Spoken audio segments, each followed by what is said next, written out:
tell, then you see the road. I'm to my soul into the size whenever the smoke clear out of my face and my picture perfect. Hello and welcome back, fellow anime lovers, to Cypherfics. I am delighted to have you join us once again in the world of fanfiction and fantasy. This is the third part of, What If Harry Potter Enters Dragon Ball Super? Special note, this fanfic is written and a masterpiece of Gamer95 on FANFICTIONnet. Do check and support the author too. Now smash the like, share and subscribe button for more. Also press the bell icon so that you never miss such great parts. Thanks for the introduction. Now let's dive into the world. That would be nice. 21 smiled. But I don't know the first thing about it, or where to begin. Again, no worries. You can help out at my place until you figure it out. Goku remarked again, then thought about something. Although Chi-Chi may be a bit hesitant because of the whole nearly destroying the world thing, but that isn't you, it's you. He remarked looking to 22. We're the same person, you idiot. 22 said flatly. Sure, but you're not her. Goku nodded to 21. She's an actual threat, power level wise. I'm pretty sure Baby Pan is stronger than you. 22 looked like she had been punched in the gut as soon as those words left Goku's mouth. Her eyes widened and her mouth hung open as she sputtered in pure indignation at the sheer, unmitigated gall of this monkey. What? It's true. Goku shrugged. I can barely sense your power now. It's a real shame, because that last fight we had was great. Yes, it is too bad, 21 said with a mirthful smirk, getting the silent, angered reaction from her sister that she wanted. She was beginning to realize that she really could do pretty much anything, and her sister couldn't stop her, as her lack of powers made her so weak that any mortal could probably stand a chance against her. Now, 21 didn't like being mean, or even inconveniencing someone, but her sister had nearly destroyed the earth. And she refused to learn. Maybe this was how she could get through to her. 22 fell to her knees and gritted her teeth, clenching her fists and shaking in rage. Gur, I will make all of you pay. She didn't know how she was going to do that when she didn't have any power. She could maybe put thumbtacks in their shoes. After all, it would hurt them if they weren't expecting it. Apparently Goku had been hurt when someone threw a rock at him when he had his guard down, yeah, and maybe she would put glue in the shampoo bottle. That wouldn't do much for Rashi or Krillin, but Goku and her wretched sister would certainly be inconvenienced by it, and if she was feeling really petty, she might even draw on their faces while they slept. Her sister would look hilarious with a little scribbled mustache. Oh, by the Kais, what happened to her? She was so powerful before. She had come so close to destroying everything. She had outsmarted everyone, she had manipulated the villains and the heroes like pieces on a chessboard, and no one could stop her. Yet here she was, left powerless, broken, and forced to commit petty pranks as the closest thing to retribution she could take as revenge on those who had wronged her. She had such glorious purpose in life, and now she was left with this as her fate. She refused to accept it. But there really wasn't much she could do. What did she do to deserve this? What was she to do to get things back to the way they were before? Back to where she was an all-powerful threat to the entire universe that could kill thousands with just a gesture of her finger? She would do anything to taste even a fraction of that power once more, but what was she to do? Just sit by idly and quietly exist while everyone else around her lived their lives the same way they always knew and loved? That wasn't fair. None of this was fair. Didn't she deserve some form of happiness too? She realized just how upset she really was at that moment. This was it. This was her life. Nothing could change that, nothing would change it. She was cursed to be weak, to be lower than those she had tried hard to destroy, and now, she was at their mercy. Even worse, they were showing it to her. She never would have shown them mercy or compassion, yet everyone before her was. To some extent, anyways. Sure, they weren't being particularly nice to her at all, but then they also weren't being very mean to her, at least not unless she did something to provoke them first, and it was so humiliating, that they were so nonchalant about her. It was as if she never really mattered to them, it was like they didn't care about all the intense fights they had, as if they didn't care about anything she did. She was nothing to them. That oddly hurt in a weird way. It was as if all the bad she had done didn't matter. As if it had all been for nothing. Well, what was she supposed to do now? Just be good or something equally stupid? Ugh, hi. She mentally screamed in annoyance. What was she gonna do? She couldn't remain this weak forever. She refused that. She let out a frustrated growl and punched a nearby wall. This resulted in a can of paint falling off a nearby shelf and landing on her head, getting stuck and dripping wet paint down her entire body, essentially painting her blue. 21 looked over to her, but decided against commenting on this. Her sister wanted to act idiotic, then the consequences were hers to behold. Still, she was feeling somewhat better about things, as she now temporarily had a place to stay and possibly work. It was just the introductions she was really dreading. Both because of what she had been, and what her sister still was. She wasn't an idiot, even with her powers. 21 doubted she could take on all the Z fighters, let alone win. They had definitely gotten stronger since she last met them.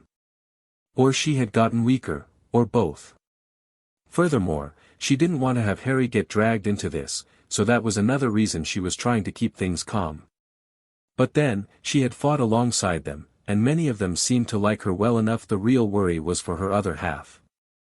Sure, when she had all her power and still represented a genuine threat to the world at large, she absolutely did deserve to be killed off with extreme prejudice, but now, she was harmless. Extremely annoying, brtty and immature, yes, but still absolutely harmless. She worried that the Z-Warriors would try to kill her or at least attack her on sight, and she felt an odd sense of responsibility for her evil counterpart, as if it was her job to keep her safe as well. Maybe it was that maternal instinct she was built with. Losing a child in the past, she was protective of those who couldn't defend themselves. Still, there wasn't much she could do by sitting around worrying about it. Like it or not, she'd have to face these challenges as they came, and do her best to overcome them. That also applied to learning about how to be a parent, as aside from simply hugging her son close, she wasn't 100% sure what to do. Granted, it seemed like a lot of parents didn't know, but that wasn't an excuse for her not to care. Harry meanwhile, couldn't care less if Miss 21 knew what she was doing. She was the kindness she always wanted. He never felt like he deserved it, but Miss 21 said he did, and she had been so kind, she had been so nice, so maybe he wasn't just a freak. Maybe he did deserve this kind of life. Now that he thought about it, who besides his aunt, uncle and cousin had ever told him he was a bad freak? He hadn't met very many people outside of them, but what few people he did meet seemed nice enough to him, so maybe he didn't need to worry anymore. The worst he could think of was Miss 22, and even then, she was just a little bit of a grump. She hadn't insulted him too badly, and she was at the very least obedient to Miss 21, so he wasn't afraid of her. Maybe she would even get nicer. Besides, whenever she was acting mean, something funny happened to her to counteract it, though he would never say it out loud. He was resting in 21's arms, and yawned cutely. Something which didn't go unnoticed by 21, who cooed softly and patted his head. She was content resting with him in her arms. It felt like all her problems didn't exist. Like her sister wasn't being chased by bees while covered in blue paint. Wait. What? She had looked away for 1 minute. How could she? No. She wasn't dealing with this right now. Her sister started this, it was her problem. You know where those bees came from? Rashi asked, watching 22 run back and forth. No. I didn't think you had bees on this island. Goku blinked. I don't. Ha.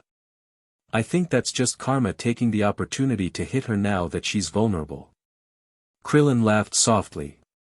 He caught Harry's confused expression and offered him an explanation. Basically, if you're good and you do nice things for others, good stuff will happen to you. But if you're bad and do evil stuff, like hurting people or trying to eat all life on the planet, bad stuff will happen to you. Oh, I guess I was good then. Oh heck yeah, you definitely are. Krillin chuckled. Yeah, 'cause Miss 21 is the best thing that ever happened to me. Ah, thanks sweetie. 21 cooed, pulling him closer and kissing his head, making him try and hide his face in embarrassment. They're right, just ignore 22. She deserves this. But where did those bees come from? Did they follow you from wherever you were? Krillin asked, watching 22 keep running around screaming, but she didn't feel the need to do anything about it right now. Admittedly, it was kinda amusing to watch. Possibly. Or maybe it's some sort of migration system, or maybe my sister's bad luck just transcends all logic. At that point, 22 tripped on a rock and landed in the sand in a manner that left her head buried in it. The bees successfully reached their target as they transcended on the now stuck evil android and started stinging. Hey, so where'd you find the kid, anyways? Goku asked, looking from 22 over to 21, who frowned, looking down at Harry before finally answering. I can't say.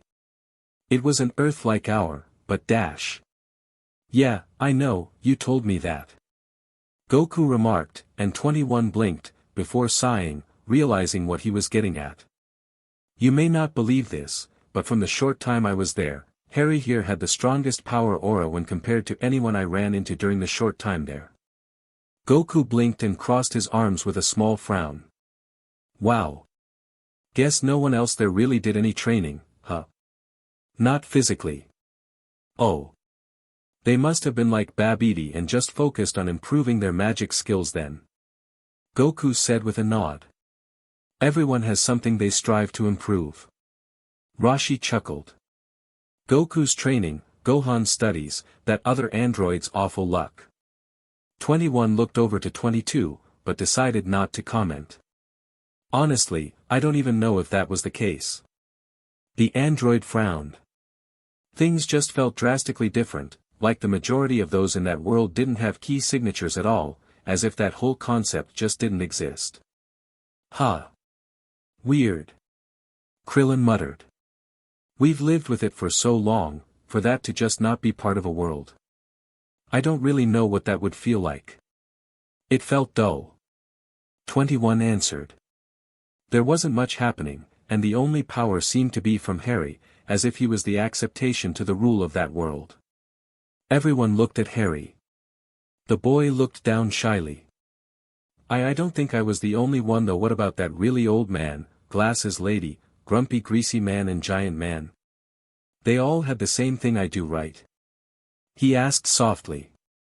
Yeah, they did, but with you, it was far, far more powerful, and as such, far, far more noticeable. 21 explained gently. Oh okay, so what does that mean? I'm more powerful than the grown-ups, so is that bad? I wish I could tell you, but I don't know. 21 admitted with a frown. It could be, or they were better at hiding their powers and I could pick up on it. Both make sense in a way. Krillin nodded. If you were only there a few hours, you probably would be used to their power levels unless you were close to them. Yeah, I guess. 21 nodded in understanding. Harry truly did seem to have a powerful gift that she didn't understand, and probably never would, but that was part of her commitment to helping him was figuring it all out. She would need to find someone who was proficient enough in magic that could teach Harry how to effectively use his. But she didn't know anyone like that, aside from the wizards and which they had left behind in the other war, Majin Bui was technically a magical being, but quite frankly, she just didn't see the big blob as teacher material. He was far too lazy and much too impatient. He would probably be too busy sleeping most of the time. Come to think of it, she wasn't sure if he could speak beyond 5 or 6 words at a time. Aside from him, there were the Kais, but she doubted any of them would know what to teach Harry, or would want to after her sister's, incident. Don't worry, love. She thought, smiling down at Harry. I'll figure something out. I promise. And she did promise. She knew she had to. This kind of power could be dangerous if left unattended.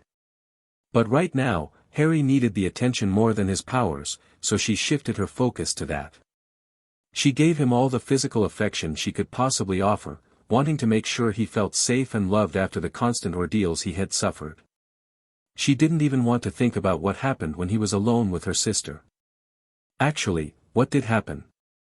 He didn't seem any closer to 22 than he was before, but he also didn't seem any more afraid of her than he was either. Best case scenario, she had ignored him.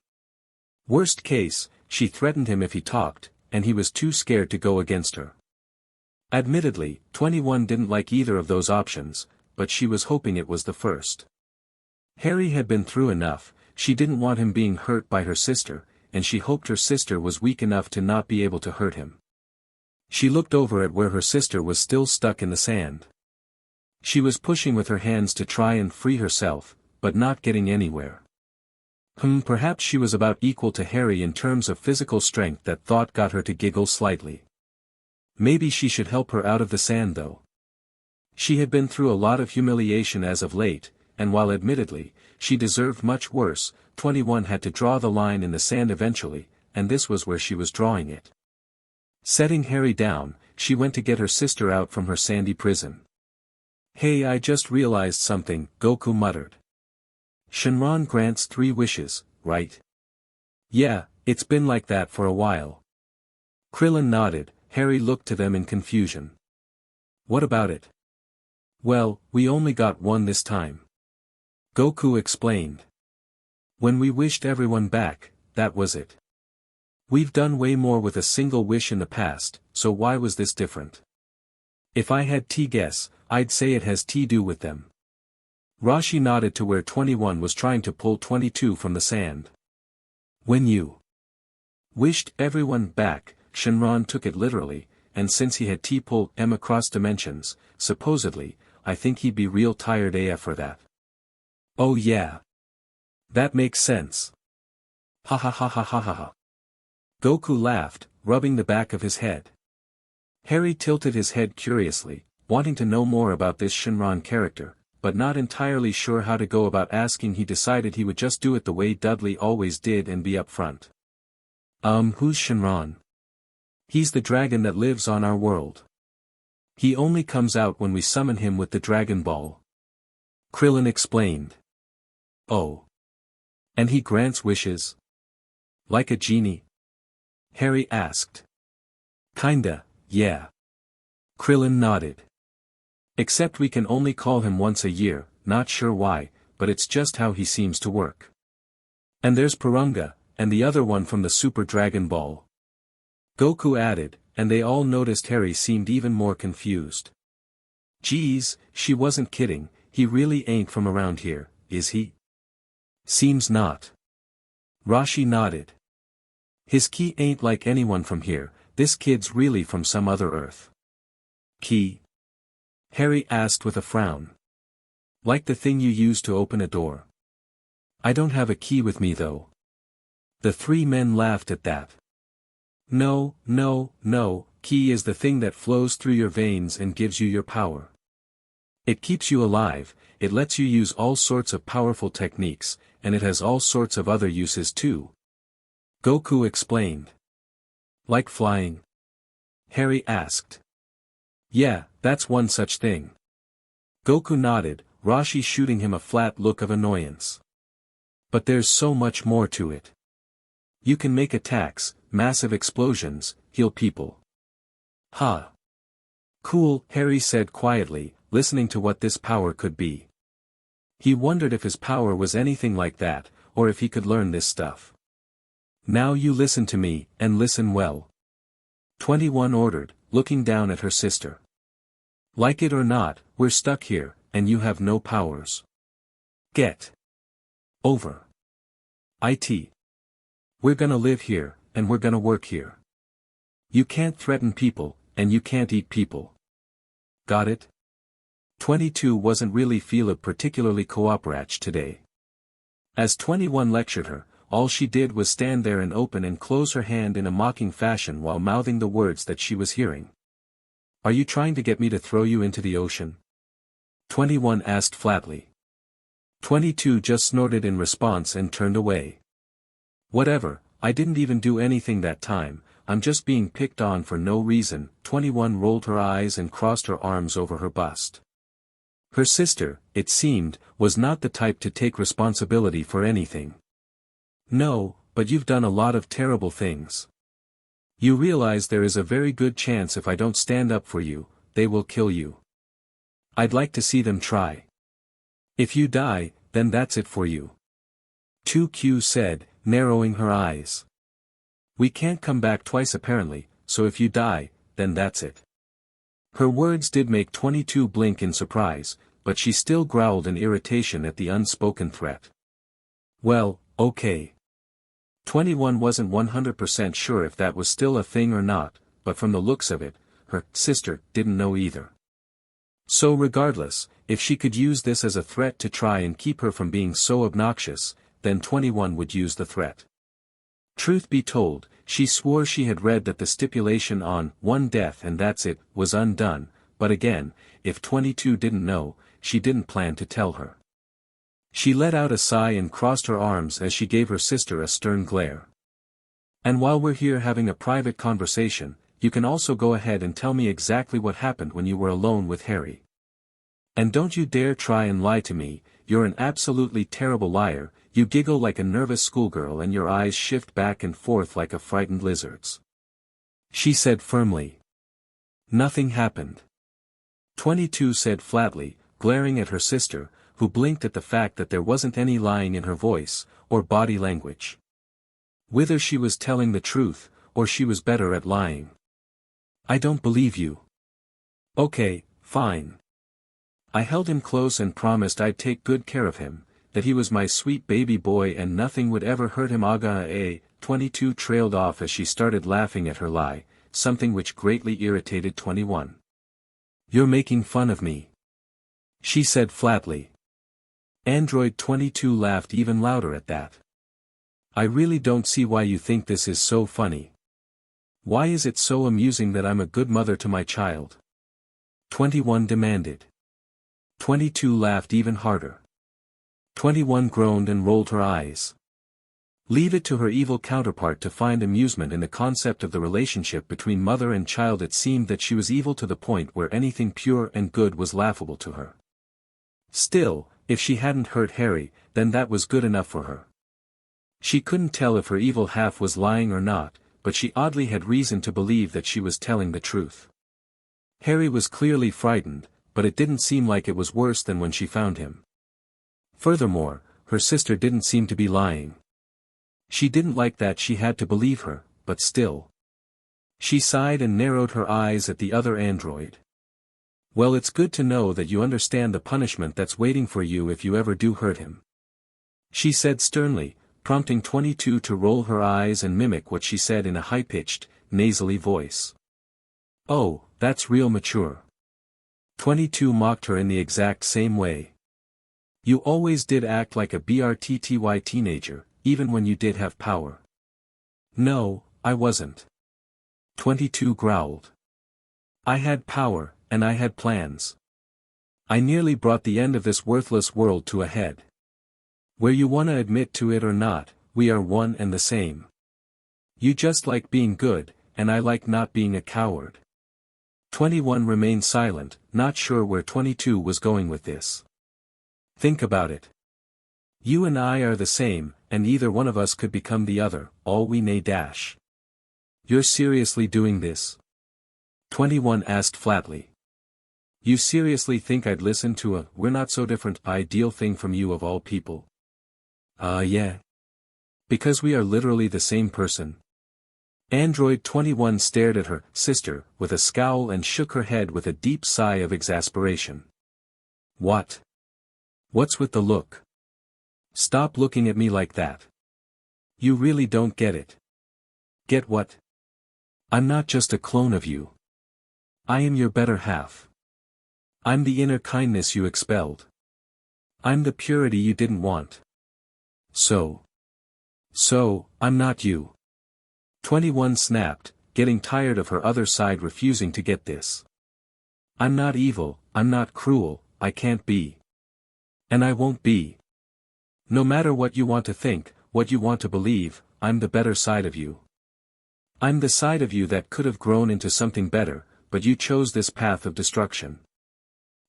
What are they fighting about? Harry asked, hearing Miss 21 and Miss 22 yelling at each other again. They didn't tell you? Goku asked, a bit surprised. Those two are actually one person, the one taking care of you is the good side of Android 21, the other side is her evil half. Harry blinked. Oh, I thought they were sisters. He said softly. Goku put a finger under his chin and let out a quiet Well, in a sense, I guess they kinda are. They're cut from the same cloth, they share the same BLD. Huh. They said they were sisters, are they not? Kinda. They're literally the same person. Krillin answered. Harry just blinked in confusion. Okay, look, it's a long story, but 22, as you call her, is 21's bad side given form. When we dealt with 21 before, her bad side was all there was. And she was trying to destroy the world. Goku added with no subtlety. What? Harry exclaimed. He honestly couldn't even fathom it. How could someone as good as Miss 21 come from someone mean enough to want to blow up the world? It didn't make sense. She was such a good person. And Miss 22 isn't evil though she's bad but not evil. The trio remained silent, not sure what to say in this scenario. Look, kid. 22 had powers like 21 had, and we don't know why she doesn't. Rashi finally spoke, seeming a bit awkward. But, when she had her powers, she did some messed up stuff. 21 can tell you later, but, why you're gonna met some people who won't really be happy to see either of them.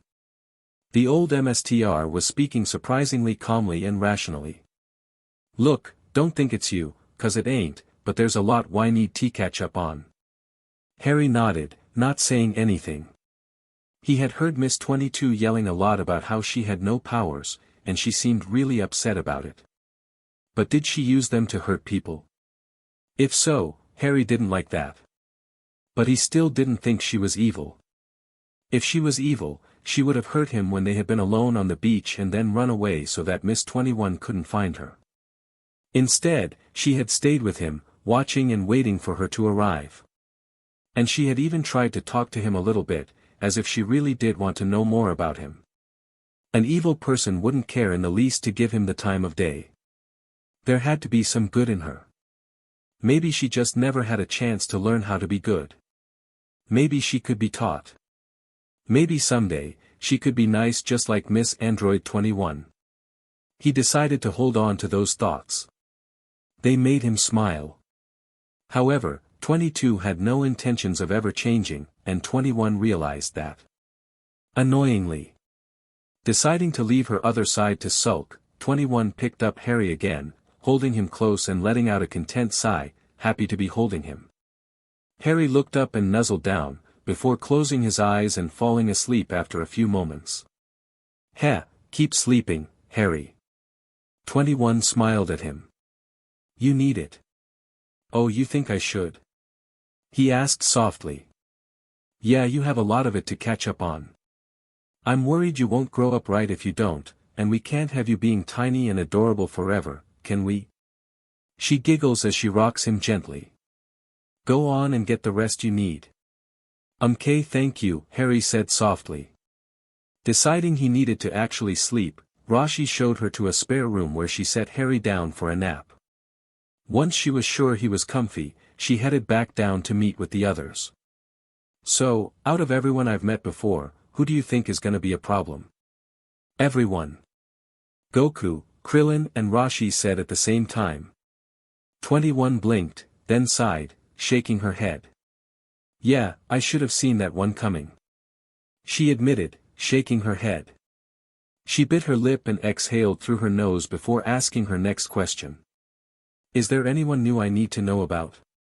Hey, did she meet Lord Beerus? Goku asked. Somehow I doubt he'd really care as long as she doesn't actively antagonize him. Krillin replied. Android May 22nd be a huge JRK who trash talks out of her weight class, but even she wouldn't be that stupid. What the hell are you trying to say, Baldy? 22, how lovely of you to join us. 21 drawled. Oh my god, can every single last one of you just stop calling me that? I'm the original. If anything, you're Android 22. The higher power level gets the highest number. 21 teased. I was stronger than you. I nearly beat all of them. 22 snapped, irritated. Yet you're barely noticeable now. 21 retorted, admittedly finding amusement in this, but also growing tired of this constant back and forth. If her sister needed to be beaten into the ground to get this message beaten into her, then she hoped someone else would do that. She really didn't want to fight unless she had to. But it did seem like her sister was going to make her. Still, Krillin does make a good point. Rashi conceded. We're dealin' with fighters way beyond anything we used to imagine.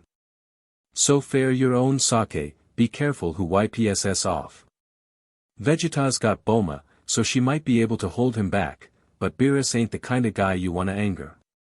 21 nodded in understanding, thankful for this information. I certainly won't.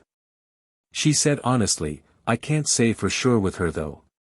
Shut up, I'm not stupid. I know that weird bald ugly cat is strong. 21 facepalmed and shook her head in aggravation. Her sister had failed to get the point. It wasn't her decision to pick fights that was the issue, it was her lack of any sort of filter or self-control. It was going to GWT her in trouble someday. You really need to learn to watch what you say. At this rate, getting stuck in the ground is gonna be the least of your problems. Krillin warned. 22 responded by huffing and sticking her nose up in the air. Whatever. This may be the first time when Curran's words actually hold true weight to them. It would be in your best interest to consider your next few words very carefully. 21 and 22 looked behind them to see who they assumed, correctly, to be Lord Beerus looking at them with a clearly less than amused look on his face. Flanking to his side was his attendant, Whis. While it was true that Lord Beerus wasn't usually in a good mood, he was most definitely someone who didn't suffer fools. Oh, crap baskets. 21 whispered. Oh crap baskets indeed.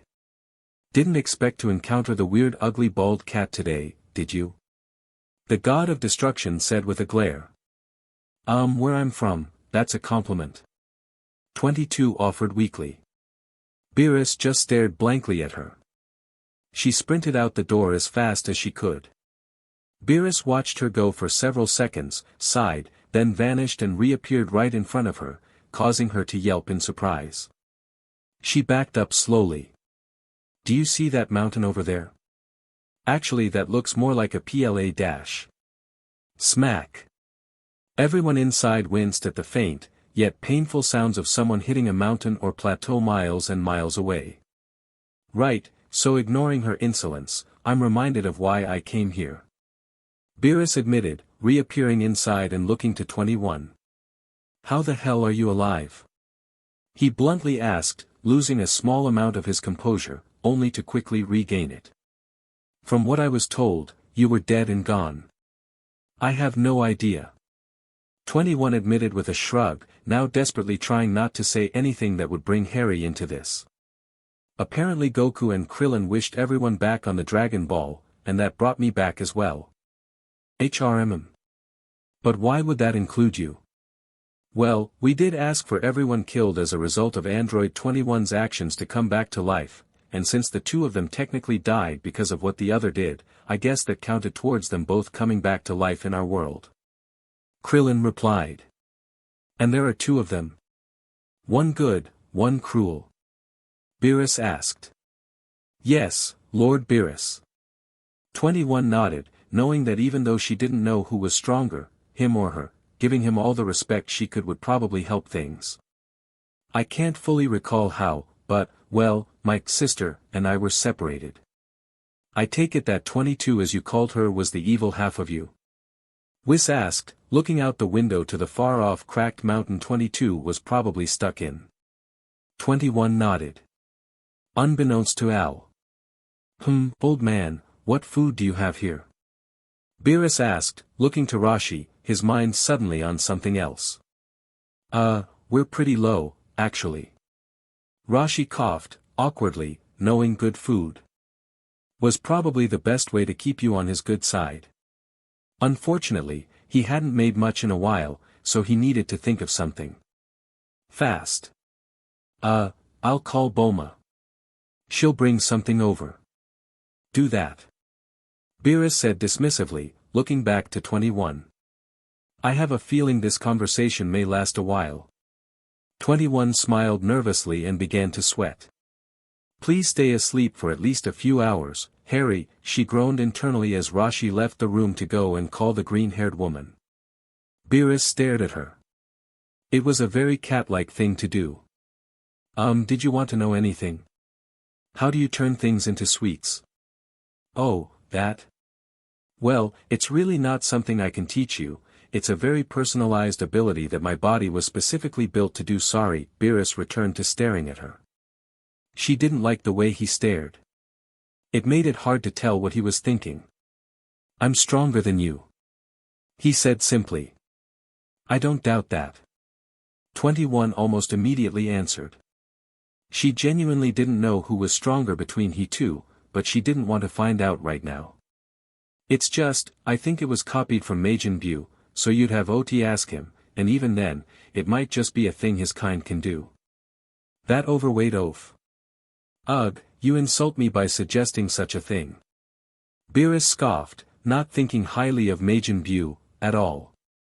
Thankfully, 21 was able to steer the conversation away from him being offended, continuing to try and answer any questions he may have had while Rashi came back into the living room. Behind them, no one noticed Harry quietly looking into the room, then heading into the kitchen. She's on her way with food, Rashi remarked, after the conversation had continued for about 30 minutes. Good. Beerus muttered. Might as well get one thing done today. Is there something in particular you were here for? 21 asked, wanting to try and keep Beerus from getting angry or bored if it meant keeping people alive. Yes, actually. Whis then spoke up. Lord Beerus and I sensed an enormous power appear a few hours ago, and it's unlike anything either of us have ever sensed. Whis remarked, and internally, 21's eyes widened so much they shattered her skull. No. No. No. No. No. No. No. No. No. She began mentally screaming, wanting to keep Harry out of this at all costs. She put on the best smile she could and tried to play it cool. Really now? Well, that's a little weird, it's just us here after all, nobody else, ha ha ha ha ha. Beerus stared at her. The strained tone and buckets worth of sweat pouring down her body made it abundantly clear that she was lying to him. He didn't like that. What did he do? He grabbed a newspaper off the table, rolled it up, and bonked her over the head with it. It is very impolite to lie to a guest, especially one that traveled across the galaxy to come visit. He said flatly. You are not fooling anyone. I can sense the energy right now. It's coming from the kitchen. The kitchen? Did he wake up from his nap already? Gah. DMN it all, this house is way too noisy. She internally writhed. So? Beerus asked. So what? Android 21 asked with an uneasy grin. Beerus exhaled through his nostrils and rolled his eyes. Are you going to show me who the owner of this immense power level is or not? I am going to see who it is and gauge whether or not they're a threat or a worthy challenge regardless of what you have to say about it. 21, why not just tell Bim about Harry?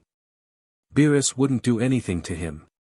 Goku piped up, only to wither under 21's vicious glare, the same one Chi-Chi always gave him when he put their kids in danger. My lord, you may want to try this. Whis remarked, now eating some banana bread which had appeared on a ledge at a window in the kitchen. Beerus looked over and raised a brow, then took a slice which was passed to him.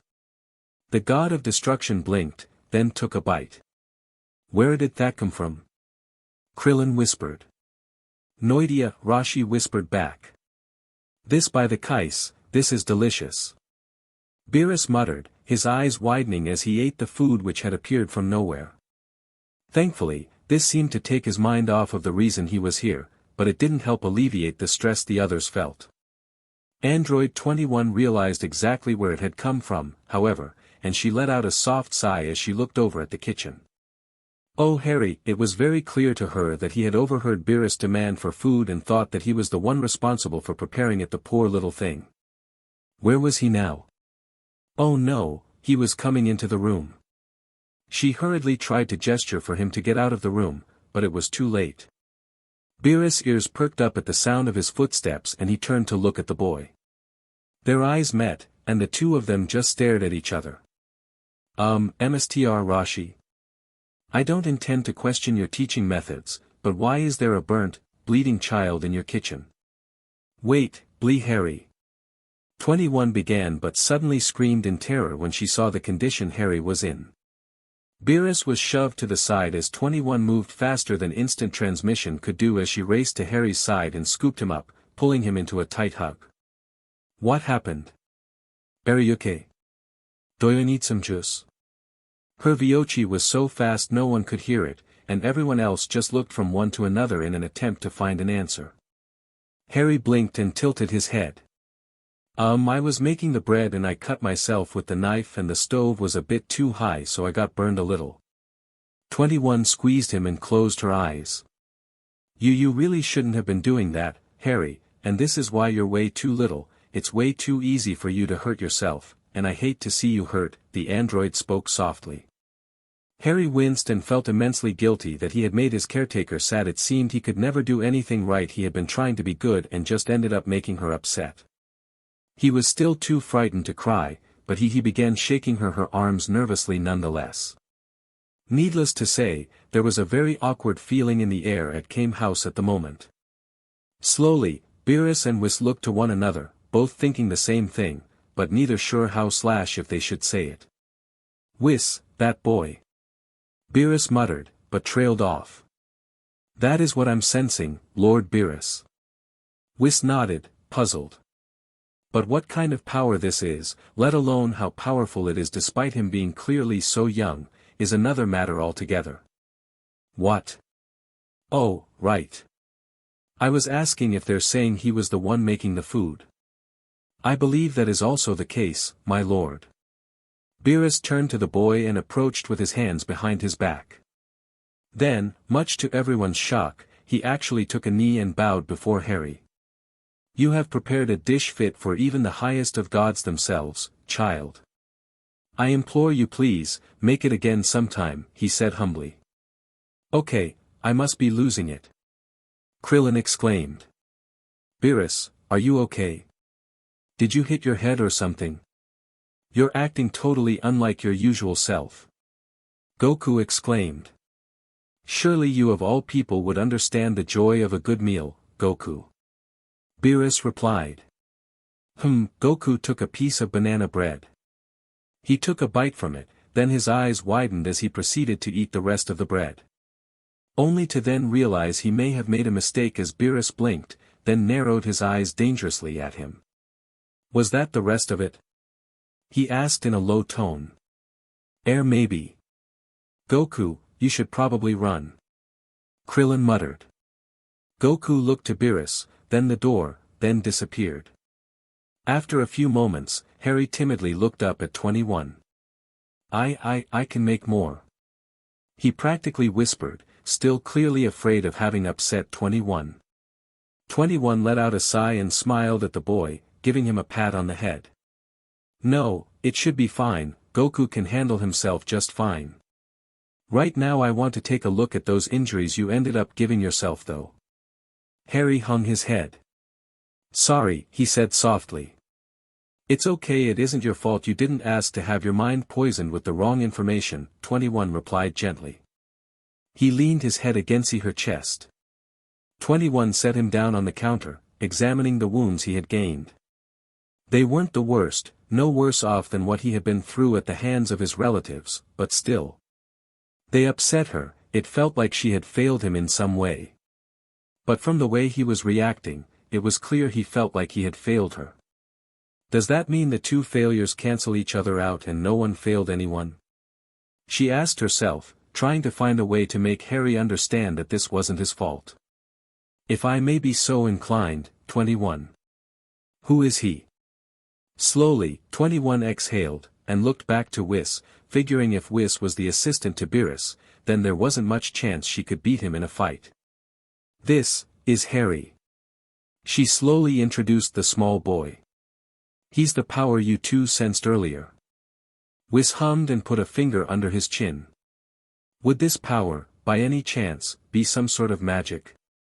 Both Harry and 21's eyes widened. Oh, you seem so surprised. I suppose I should explain. You see, my sister specializes in teaching magic. She may not have it herself, but the subject has always fascinated her. So she learned how to teach others how to use magic by reading books about it or something? 21 asked, confused. Oh yes indeed. While Whis' rivalry with his sister was intense, he had to give her credit where it was due. Once she read something, she never forgot it. He was kind of jealous, honestly. He got along with Vods better than most of his brothers and sisters, although none of them had the same rivalry that Beerus and Compa did, but Whis could tell that this was the exact kind of thing Vados would want to be involved in. He's not from here, is he? Whis asked, and 21 looked away awkwardly. No. 21 admitted. He's from Earth. But not our Earth, or any Earth I think you may know of. After me and 22 died, we woke up somewhere else, I found him.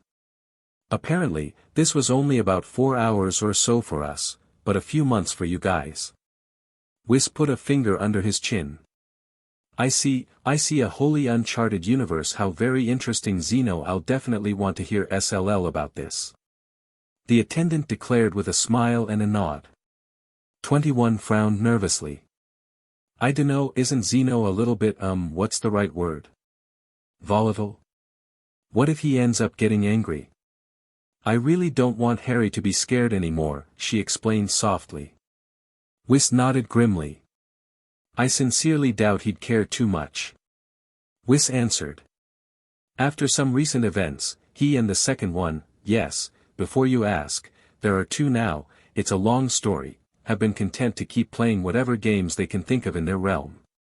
They might be intrigued by a new world, but I also doubt they'd be able to reach it. Although, I am wondering how you were able to in the first place. I'm wondering that too. 21 nodded. I just woke up there, I have no idea how I got there, and I don't fully know how I got back. Shenron's powerful and all, but getting us back across dimensions. That seems like a bit much, even for him. Indeed, it is a rather odd situation to be certain, but it is far from unexplainable. For you see, I believe this child's powers are what led you both to his realm and back again. Android 21 looked at him with a tilted head. You see, his magic is very powerful, oh yes, very powerful indeed. And surely he desired a better life than the one he had. The power of longing is a very, very powerful thing, you know. Android 21 was more than a little taken aback by the words of Beerus' retainer. Are you saying that the reason me and my evil counterpart got sent to that other world was because Harry wanted it enough? I just wanted the pain to stop, Harry mumbled, but it was heard by everyone. 21 froze, her face falling as she looked down at her son, who now seemed too afraid to look at anyone. She knew what he had said, but she wasn't sure she wanted to believe it. Yet, she knew she had to. She had seen it. Well, that's not someone that young should be saying. Rashi muttered, shaking his head. Poor fella. Harry, what do you mean? 21 quietly asked. She knew the answer, but she needed to hear him say it, if for no other reason than to justify her sister's actions in nearly killing them. Harry looked down at the floor and twiddled his thumbs. Krillin, being a parent himself, knew just what to say to reassure him. Hey, no one's gonna force you to talk if you don't want to. If they really hurt you that badly, then there's definitely a ton of weight on your shoulders. Best to get that off slowly. Harry looked at him with a small frown. Can I just talk about it a little tiny bit? It's a lot and I can't do it all at once. Yes, of course, sweetie, 21 cooed softly. You can tell us at your own pace. What did you want to tell us first? Harry didn't say anything, taking a minute to simply be held by 212. It was a feeling of warmth and security that he realized he wanted so badly. After everything he had been through, he just wanted to hold on to those feelings of love and compassion, and he was scared that if he talked about it, it would all be taken away. Harry, I'm not going to be upset if you talk. We've talked about this. 21 spoke softly, giving him a reassuring hug. I just want you to feel safe. You're never going back there, I promise. He sighed softly and looked down at the floor. He decided he was going to take it very slowly. He would tell them a little bit at a time and slowly work up to the really big stuff when he felt that he was ready. They made me cook all the time, but they also didn't let me eat very much, so I was hungry all the time. And they hit me a lot. I thought I did good. But they always said I did it wrong. It always hurt. I don't know what I was going wrong, they just said I was wrong. Harry continued, quietly, while a chill like death settled into the room. And it wasn't just cooking, it was with everything. They made me work, and I thought that was normal, but then they said I was doing it wrong and hurt me then, and eventually, I just figured everything I did was wrong. Harry went quiet for a minute, before adding. I just want the pain to stop. The room was silent as the grave. Krillin had turned away to avoid scaring the boy with the expression of pure, unbridled wrath that appeared on his face, clenching his fists, his shoulders shaking violently. Rashi donned a grave expression and looked down at the floor. Wiz simply frowned and shook his head in displeasure, unamused by the idea that some mortals would hurt their own children. And 21. She was just trying her hardest to stop the tears from flowing, trying to stay strong for him. It was justified. Everything her counterpart did to those people was justified. There was still no response, until of all people present, Lord Beerus spoke up. So, they hurt you with no cause? Simply because you did what they told you? Why, yes sir, Harry mumbled out, not meeting the Destroy God's gaze. They just said whatever I did was wrong, and they were trying to show me how to do it right. By harming you? Igneth, they said I deserved it. Beerus mused, seeming oddly emotionless. By now, Goku and 22, who he had found, who was covered in dirt, rocks and more bee stings, had returned. I'm only going to say this once, and I expect none of you to question this. Should any of you bring harm to the boy, you answer to me. He said in a clear warning. Silence. Whoa. That's unexpected. Goku said. What do you mean? The cat demanded. I mean, you're not normally the type that would defend anyone like this. You always just sorta cared to do your own thing. Beerus glared at him. Then he thumped the back of his head. Of course I'm protective of him. He's going to be the best chef this planet has ever seen someday, and I don't want the potential for delicious, amazing, mouth-watering foods to go to waste because the idiots that live here decided they were going to destroy his spirit and drive him to depression. Technically, he isn't from this earth. Did I stutter? There was no response, the message was clear. 21 realized two things in that moment. 1, her son had somehow won over a literal god to be his guardian, and 2, she knew he'd have to learn how not to hurt himself when he cooked. But he couldn't do that unless he wanted to. Destroyer or no, she wouldn't make her son cook if he didn't want to. Regardless of whom or what ordered him to. This was complicated. What to do? She would certainly have to work with him on his cooking skills. He was very much a prodigy when it came to it, but at the same time, did he even really actually enjoy cooking? Or was it just something he felt obligated to do regardless of how he felt about it? She certainly didn't want to force him to do things he didn't like. The last thing she wanted was for her child to feel stressed out and trapped. Still, he seemed to enjoy it. But again, she'd figure this all out at a later date.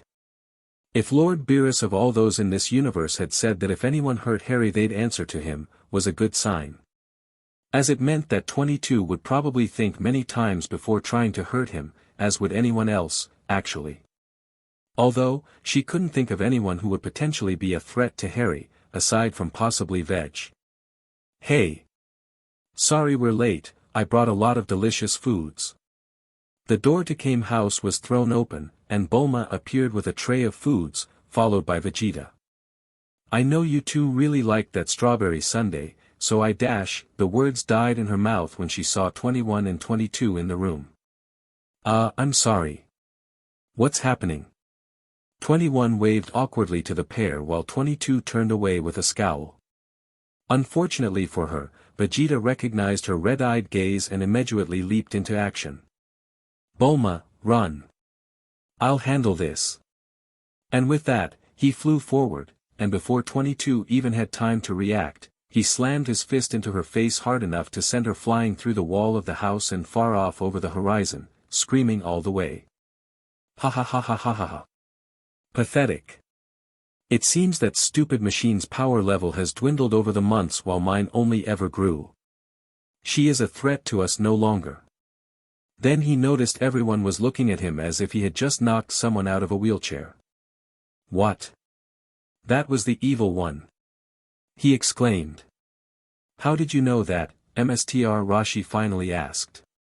Because she's holding a child, and we're not panicking as if she's going to murder it. Vegeta slowly said, nodding to 21. It was rapidly becoming clear he hadn't known which was which, aside from a hunch based on the eye color, and was now trying to think of an excuse to justify his actions on the fly. One which, admittedly, did work in this scenario. As he had been correct on both accounts. Jeez. I ain't had this many holes in my house since Raditz slapped Krillin through the walls all those years ago, Mstr Rashi muttered, looking around. Oh, come on, Krillin muttered. Did ya have to mention that? Well, that's certainly what came to mind. You guys are why I go to therapy. Krillin muttered, annoyed. I'm sorry, I'm still trying to figure out who they're here. Bulma spoke up, the shock of Vegeta's sudden attack now dispersing. I mean, Dragon Ball, probably, that's just a given. But I thought they were gone for good after the spirit bomb. Well, apparently we have souls. 21 shrugged. I see. And who's this little guy? He's certainly new. Harry buried his face in 21's chest shyly. Ha. After all the energy and spunk Trunks and Goten show off, I forgot how shy kids can really be. She laughed. You don't have to be scared, little guy, I'm a friend of most of the people here. Harry turned to look at her and tilted his head, deciding to trust her word for the time being. Okay. Is that man a friend too? He looks a little bit grumpy, Harry mumbled, looking over at Vegeta. Ugh. Gee grumpy. Vegeta choked. Everyone laughed. Real grumpy. Goku laughed, clapping the shorter scion on the back. Vegeta's eye twitched. I will crush your ribcage, Kakarot. His eyes widened when he realized he was not helping his case. Ugh, no, I am not grumpy, I just look like this. He said in a very grumpy manner. By the way, one of you is paying for that. Rashi added, seeming way too calm about the damage to his house. Bulma nodded in understanding, that was nothing too big to her. Vegeta on the other hand, now noticed what everyone else had, the incredibly powerful energy emanating from the small boy 21 was holding. But unlike Ki, this was something different, and it wasn't clear if it meant he was a warrior, or something else. Honestly, just by looking at him, the Prince of all Saiyans could tell that the boy was far from a fighter, and probably never would be one. But that absurd power. Where did it come from? What was it? And did it make a boy who looked like he was 3 stronger than him? Honestly, That last question was probably the least important, but somewhere in his mind, it was the one Vegeta wanted answered first. You there, boy. What is this power you have festering inside you? He said bluntly, deciding it best to just get to the point. Bulma harshly slapped him on the arm, prompting him to look at her in confusion. What? I was just asking. His wife gave him that blasted expression that he hated with every fiber of his being, the one that told him in no uncertain terms, keep your mouth shut or no dinner tonight. The Saiyan huffed and crossed his arms.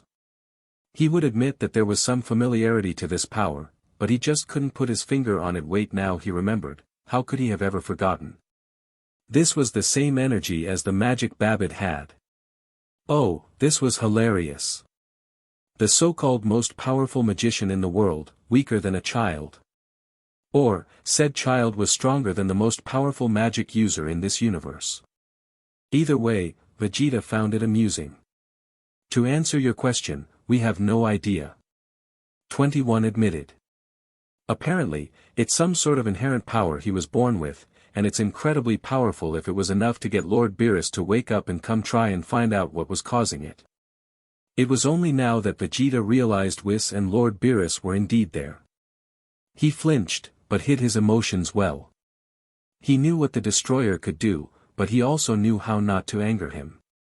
I see, was all he said. Beerus smirked at the prince's reaction.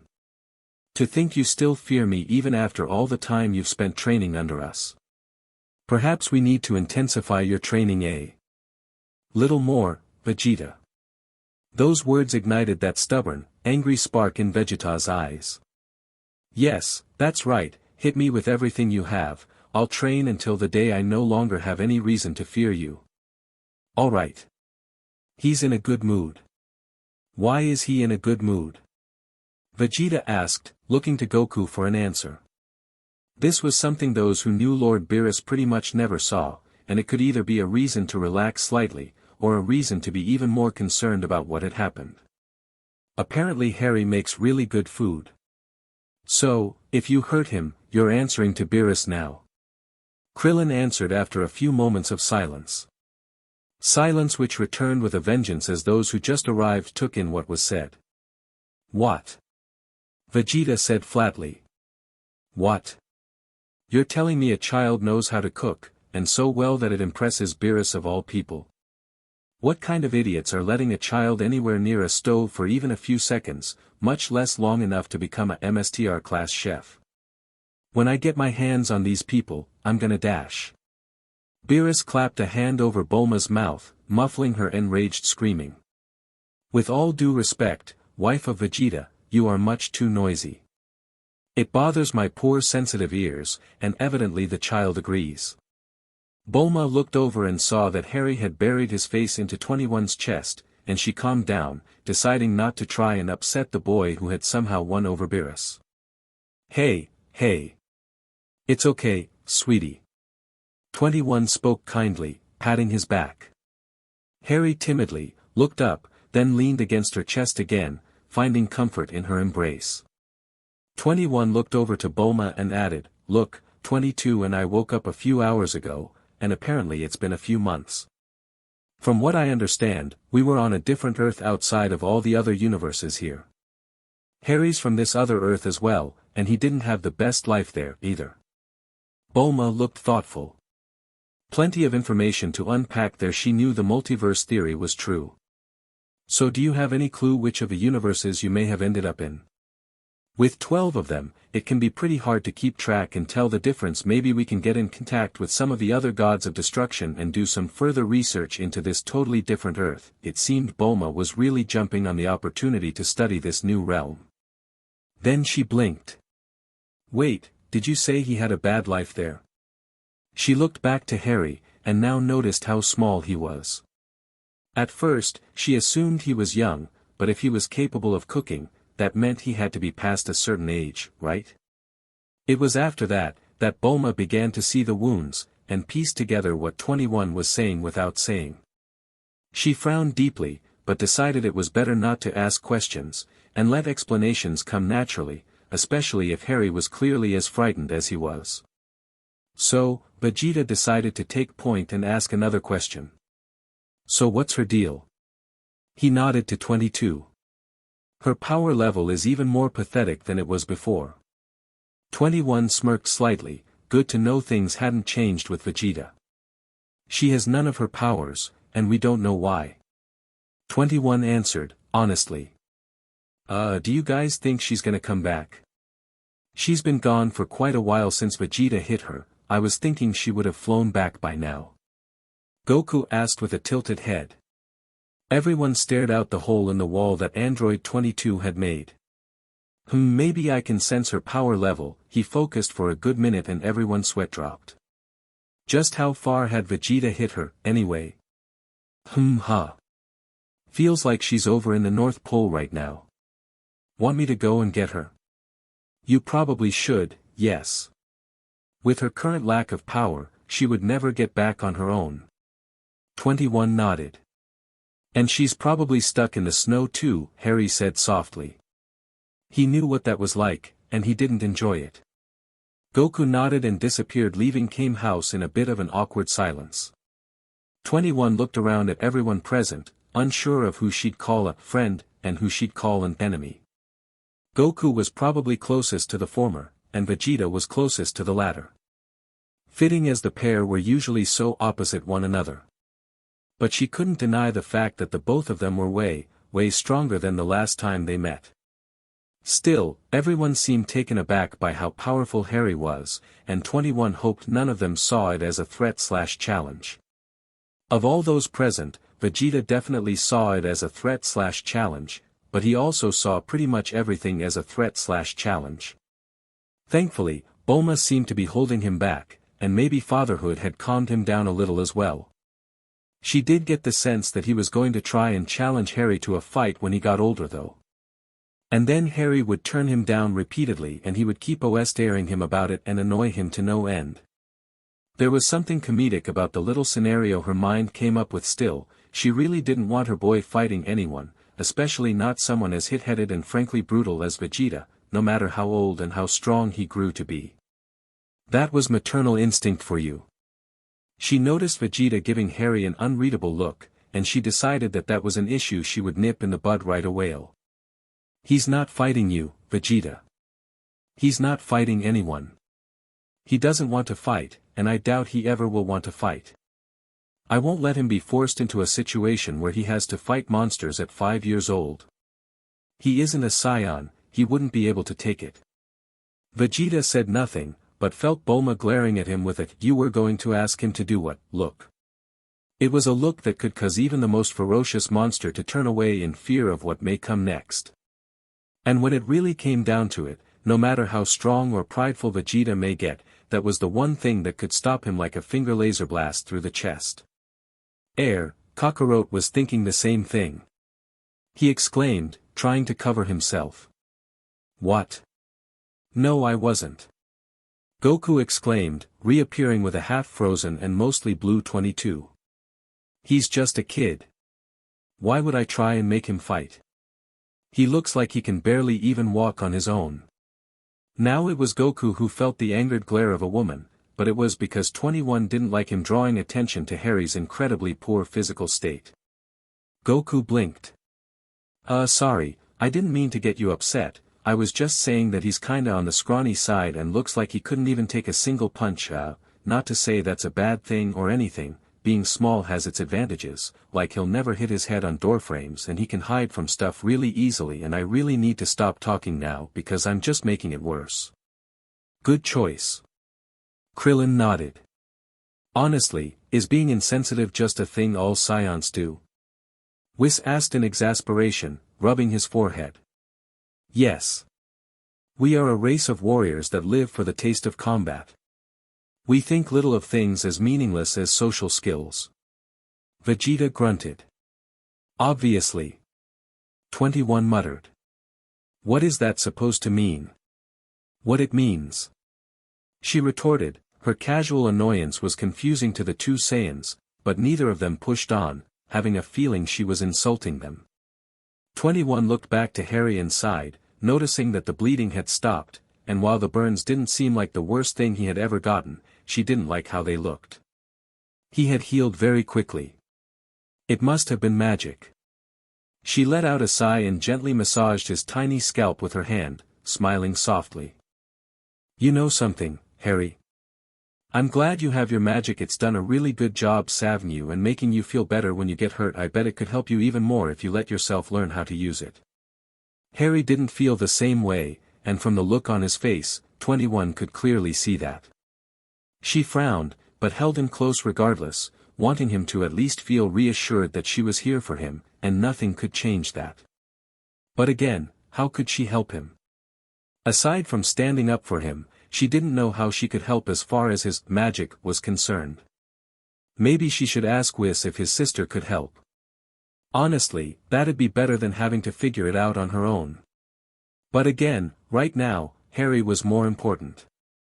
"So what you're telling us, is that beyond the 13 universes, there exist other Earths as well?" Vegeta asked, beginning to get up to speed on all this. "Are we sure this wasn't just a timeline thing?" "Yeah, it's another Earth." Goku nodded. "You can't sense it now, but when 21 first showed up again, she had this weird aura to her, and it was like nothing we had sensed. It was Earth, but not our Earth. Or even the Earths within our universe." Vegeta frowned and crossed his arms over his chest. "I wonder if this Earth has any potential opponents for us to test our might on," he mused. Goku got noticeably hyped up as soon as those words left Vegeta's mouth. Everyone else sweat dropped at the two scions. No matter the situation, time, or place, it seemed that fighting and combat always managed to find their way to the forefront of their minds. Especially in regards to Goku, it seemed to be the majority of what he thought of these days. "Yeah, if there's other people like Harry and that worked with all that magical power to fight, then I want to head over there and check it out." Some things just never change, it seems. Android 21 sighed and shook her head with a small smile. Well, at least if they found someone from the other world to fight, she wouldn't have to worry about them challenging her son. She looked over to 22, who seemed to have realized she wasn't going to win any fights right now, and was staying silent to try and avoid getting punched through another wall.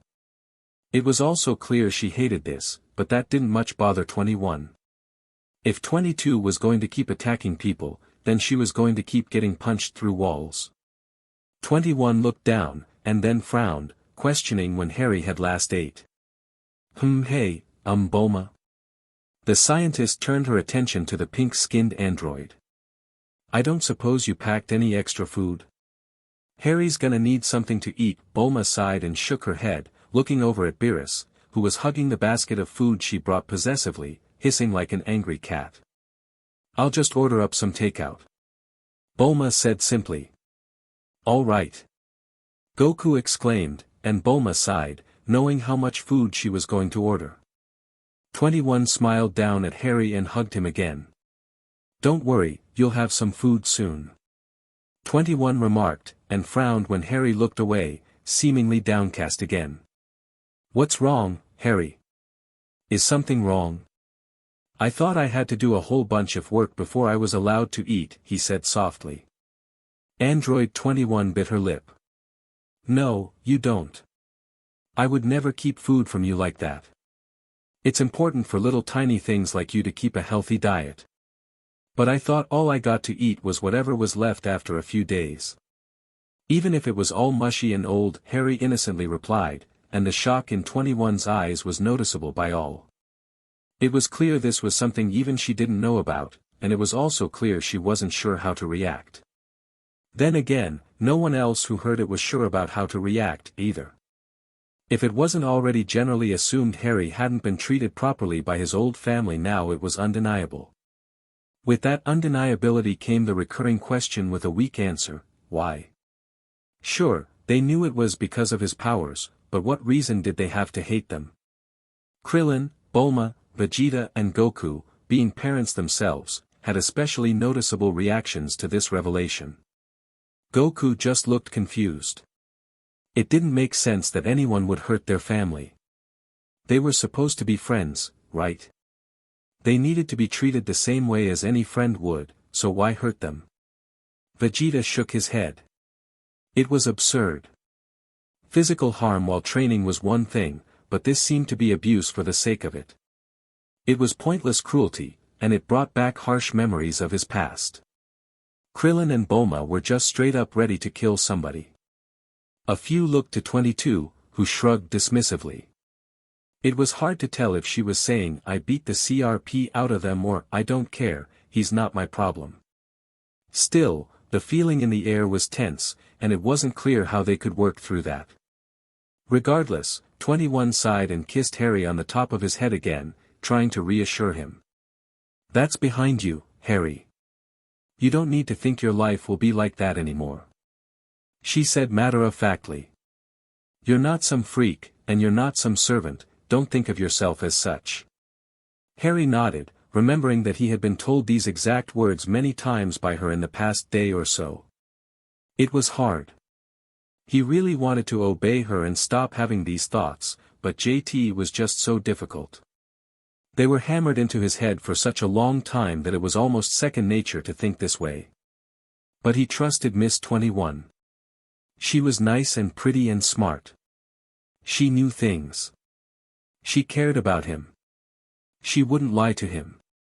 He really hoped so. He wanted to believe she was telling the truth. So, for now, he settled down in her arms, and clutched onto her arm and looked up at her, giving her a small smile. Even if she was lying to him, it was nice to enjoy her pretend kindness. He thinks I'm lying to him. Why does he think I'm lying? 21 mentally frowned at that fact, noting that no matter what she said, Harry didn't seem to believe her. Maybe this was a matter that took more time than a day to settle, and he needed to see she wasn't lying that made sense. She exhaled softly through her nose and closed her eyes. She didn't want her Harry stewing in his own self-loathing and doubts for says, even weeks or months on end she hated that he felt this way about himself. She wished she could just snap her fingers and make all his trauma just go away, but she knew that that was just the way it was. She still remembered her time as a mother previously, as a human vaguely, sure, but the memories were there and far more simple. Still, life wasn't simple when you were a pink robot monster who could turn people and objects into food, and was at one point trying to destroy the world simply because it seemed like a fun thing to do. Yes, there was more to it than that, and who and what she was made of didn't help, but still. Really, 21 was just happy things were as calm as they were. Harry needed help, and she intended to give it to him. So, what happened to his old world? Bulma asked after a bit of silence. No idea. 21 shrugged. All I know is 22 over there beat the CRP out of his abusers for a good hour or two. Honestly, I probably should have stopped her, but I dunno. I didn't feel like it.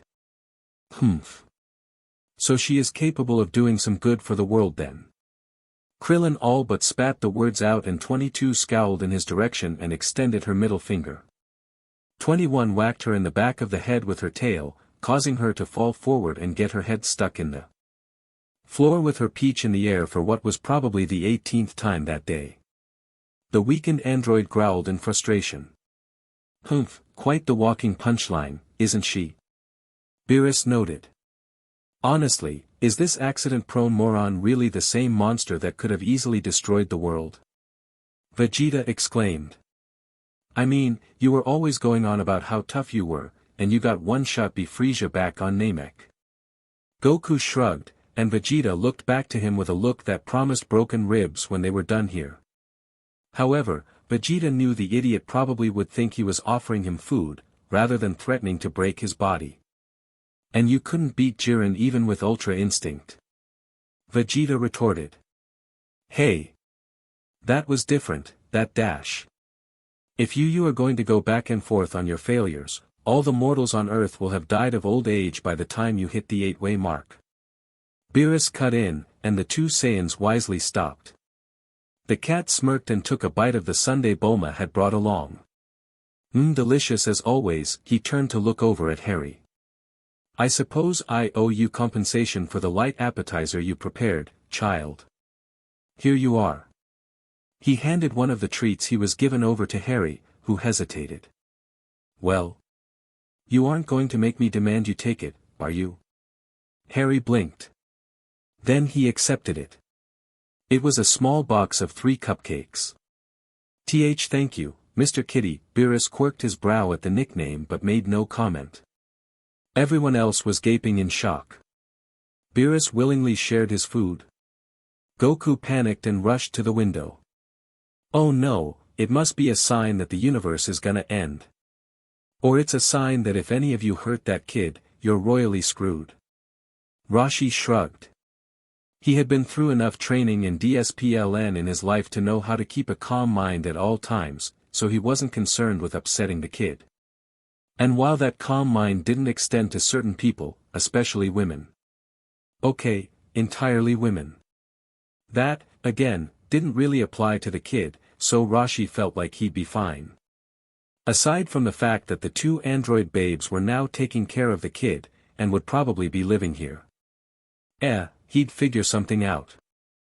Whis stifled a laugh at Harry's timid response, mentally noting if he ever needed to reel Beerus in, he could call him that, and would most likely shock/distract Beerus from whatever had caused him to be in a bad mood. Or, it might set him off on said bad mood. Either way, he found it most amusing. Beerus sighed and shook his head at everyone's reaction. Frankly, he didn't honestly care if anyone saw him showing a softer side. He was who he was and he cared little for what anyone else had to say about it. He could very easily just threaten them into silence or just outright murder them if they got under his skin. After all, he looked at the boy to see he was sharing the cupcakes. Well, they were his now. None of his business what he did with them. Harry took one of the cupcakes out of the box and held it up to Android 21. She blinked. Ah, Harry, you don't have to. He frowned and didn't pull it back, giving her the dreaded puppy eyes. Okay, thank you, sweetie. She accepted it. He then turned to the other pink-skinned android and pulled another cupcake out. 21 blinked. Are you sure? Harry nodded. Well, all right then. She carried him over to the sulking red-eyed android. Hey. BRT. 21 addressed her sister, who looked over to retort only to see Harry holding the cupcake out to her. She looked at it, then looked at Harry, seeing his face seemed oddly hopeful, as if doing this would make them friends. It wouldn't. Nothing would. She didn't care about this kid, why couldn't he understand that? But at the same time, free real food. She took the cupcake and grunted, nodding slightly to Harry. Well, it's better than her yelling at him. 21 conceded. She wasn't sure if Harry was doing this because he was scared, or something else. Maybe he thought there was good in her. Oh, please don't make me tell you that you're wrong. She mentally sighed. 21 truly didn't know if there was the possibility of her sister being decent in any regard, and she didn't like the idea that Harry would believe so, only to be proven wrong. It would really hurt to see his spirit-crushed New York. Her evil twin's cruelty and hatred. Her sister would get a god slap and get stuck in something, and Harry might decide trying to befriend others is too painful and make no further effort to meet others. She really hated that thought. All she wanted was for her child to be happy. She gave her sister a stern glare that got across one simple message: if you do anything to hurt his feelings or make him cry, I will personally make sure you regret it for the rest of your life. Her sister gave her own defiant glare back, one that said, screw off you prissy goody two-shoes, I'm in no need to deal with your nagging right now. Both women glared at each other, sparks flying from their eyes. They gonna kiss? Rashi. Bulma snapped. What? Why would Goku began, but Krillin nudged him, telling him this wasn't the time or place for that particular question. Honestly, I have a reason to believe if the lesser of the two doesn't learn to control her temper, it may lead to more issues. Whis remarked, and thankfully, 22 didn't hear. You said the same thing about me.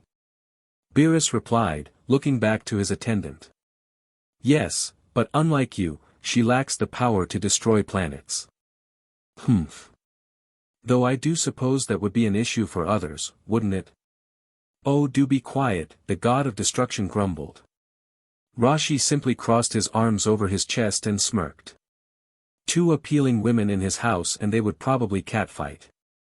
Bulma act him right upside the head again. Hey, come on now, girl, I didn't even say anything. He protested. You were thinking it. Fair enough. Harry was looking around the room again at everyone who was present. So, this was his home now. He had to admit, he kinda liked it. He didn't know what he thought about everyone aside from Miss 21 and 22, but this place seemed nice, he felt safe. It felt like he finally had gotten what he wanted, just to be left alone, to be treated like a human. So alright folks, that's all for today. Stay tuned for part 4. Do subscribe, like and share for more such videos. Also check out the story and Gamer95 on FANFICTIONnet. Press the bell icon to be notified first on release. See you in the next video. Till then, goodbye.